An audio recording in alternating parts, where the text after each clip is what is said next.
Hey guys, Drifter here. Welcome to Black Ops Cold War in Depth. In today's episode, we're going to be talking about the Season 3 patch notes, and more specifically, the weapon balancing in said patch notes. We'll be talking about the content, new maps, new modes, new weapons near the end of the video, but the main focus today is going to be how all of your favorite guns have changed. Black Ops Cold War just rolled out a big balancing patch before the Season 3 content launch, which is what the gameplay is of you're seeing right here. None of the new maps, modes, operators, guns, or whatever are out yet, but all of the weapon balancing changes have taken place, so I'm just getting gameplay with that. That'll all come out a couple hours after this video goes live.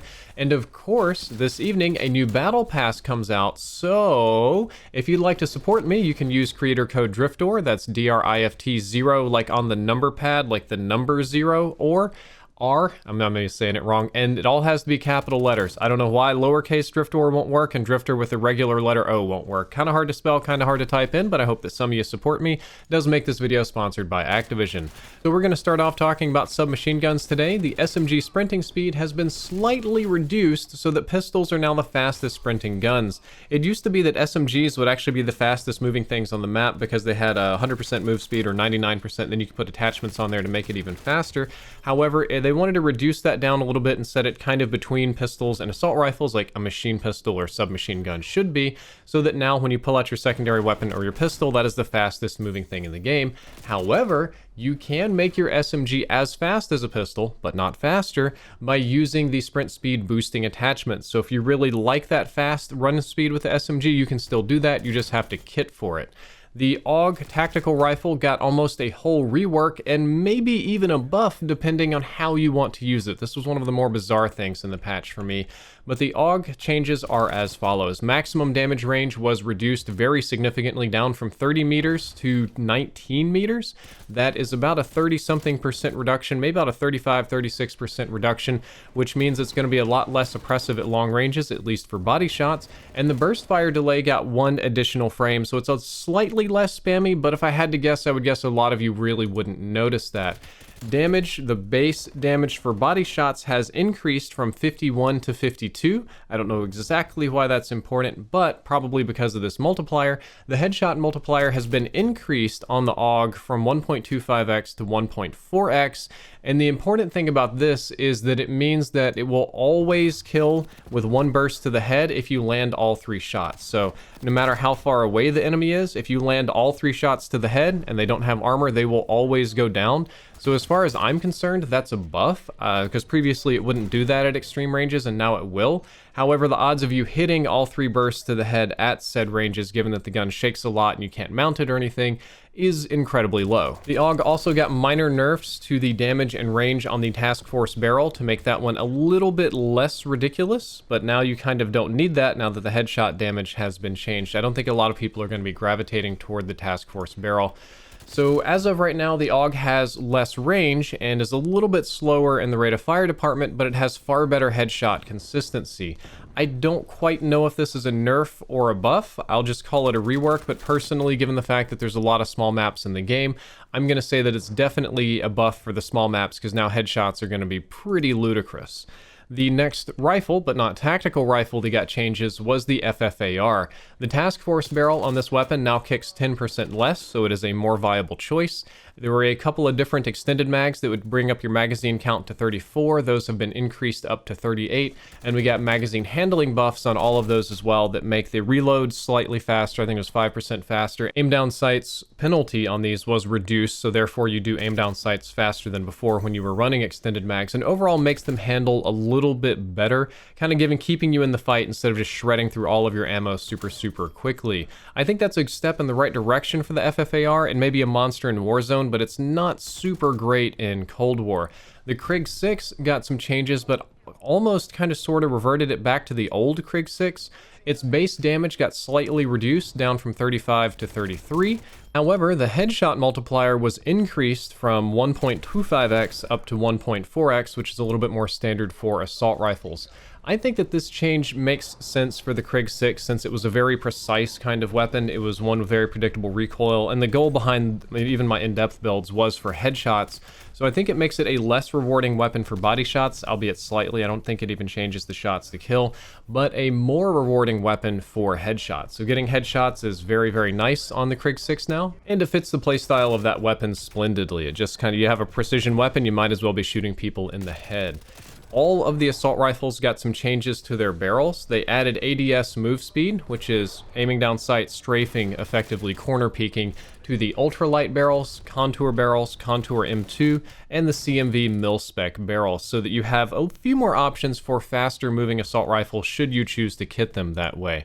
The Gallow Shotgun got a very minor buff to its mid-range damage and its overall base range. However, its close quarters combat maximum potential damage was slightly decreased. So the idea here is that it should be a little bit less melty and punishing to deal with up close, but should perform more consistently at medium range for this shotgun. The Hauer 77 got a 12% increase to its base range, so without any attachments you can definitely pop people a little bit further away. And the Task Force barrel oddly got minor nerfs to its damage and range boost. So the Task Force barrel is no longer maybe an essential one for the Hauer, because previously there was just nothing that even remotely competed with the Task Force barrel on this shotgun. Now it's not quite as strong, so we might be able to squeak out better performance of some of the other barrels depending on what you want to do with it. The Street Sweeper shotgun got some pretty big reworks as well. The Street Sweeper can no longer one-shot kill. It got its base damage reduced from 138 down to 88, which is like a 40-50% reduction, which is just huge. That is a massive, massive reduction in damage, so this one is a lot weaker and a lot less oppressive. It also got nerfs to its mid-range damage, and Task Force barrels were slightly nerfed as well, just like the rest of the shotgun. So Task Force isn't really going to help the Street Sweeper a whole lot. Even with the Task Force, you're not going to be able to one-shot people, and its mid-range performance isn't very good. I think this is going to make the Street Sweeper near unusable. I didn't think that it was really a problem weapon, annoying to die by for sure, but not really problematic. I'm not sure what the goal behind these nerfs were. Light machine guns got a pretty massive rework that is mostly a nerf, but you could say it's a rebalance for smaller maps. We're going to go ahead and start out with the M60. The maximum damage range on the M60 got reduced from 76 down to 20 meters, which is ridiculous. That's the majority of its range. Aim down sight speed was also reduced by about 14%. So that means you can react with it a little bit faster. It's a little bit less oppressive to try to quick aim on somebody, but it oddly also now has worse hip fire. The box is the same size, but you're more likely to get horizontal view kick that kicks it left or right. The M60 also received changes, nerfs, to its match grade barrel to decrease the range bonus from 100 down to 50%, and the Division barrel was slightly buffed in that its penalty for range was less than before, so the Division barrel has much less of a range penalty. The RPD got some of the similar changes to the barrels. As a matter of fact, its match grade and Division barrels got the exact same changes as the M60, but the RPD got a nice damage buff, increased up from 38 to 42. Then it got a range nerf from 51 down to 20, and a magazine size reduction from 75 to 50. So that's almost a complete rework there on the RPD, and the Stoner 63 got a similarly strong rework. Same barrel changes as the M60 and RPD, however its damage was reduced from 42 down to 38. It's almost like the Stoner and RPD changed places. Damage range, maximum damage range I should say, was significantly reduced down from 38 to 22. However, it's not as extreme as the other light machine guns, seeing as how its range was already pretty low. The patch notes will say slightly increased recoil, but based on some of the tests that I've seen from Ace and others, that's actually a lot of increased recoil.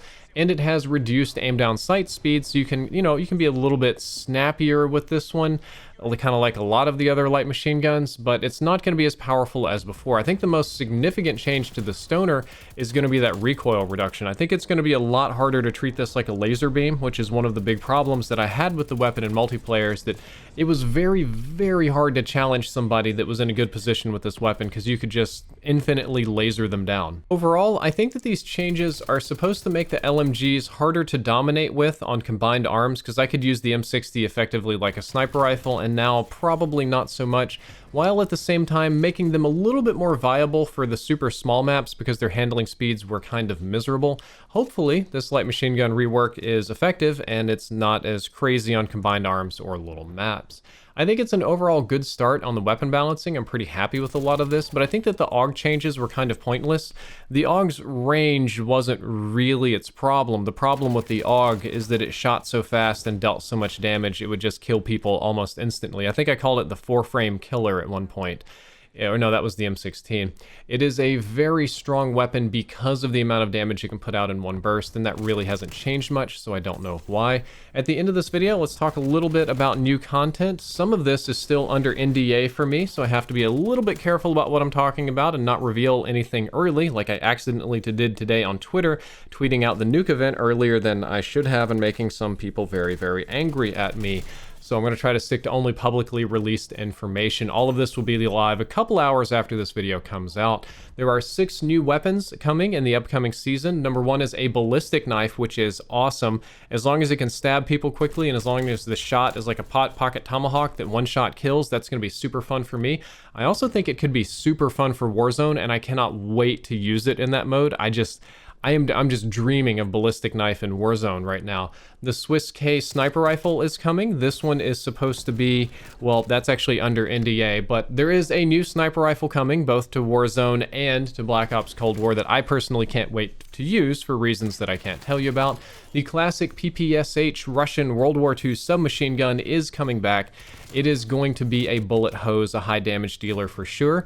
There are some zombie style weapons on the way. The Carve 2, which looks a lot like the G11 from Black Ops 1, but maybe zombified, and the Amp 63, which looks a lot like the PM 63 from Black Ops 1, but again, zombified, so that's a new burst rifle, tactical rifle probably, and a new submachine gun, 2 new submachine guns, unless it's a pistol. I mean, technically it's a machine pistol. They could put it in the full auto pistol category. The image that they showed looked like a Cap 45, but also like a PM 63, so I couldn't quite place it. And a new melee weapon, which is a baseball bat. I don't know how it's going to perform differently than the other melee weapons, but it's there and it's technically new. There are new maps for Black Ops Cold War multiplayer. There's the Diesel map, which is a gas station map. It is 6v6 and 2v2, so it'll be available in gunfight and just regular 6v6. It's tiny. There's Yamantau, hopefully I'm saying that correctly, 6v6. Kind of looks like a new version of Summit, and it's based on the campaign map. And then Classic Standoff is coming back in 6v6 as well. There is a new strafe run score streak on the way, which I have not had the opportunity to use yet, but looks a lot like the Precision Airstrike or the Warthog from classic Call of Duty games.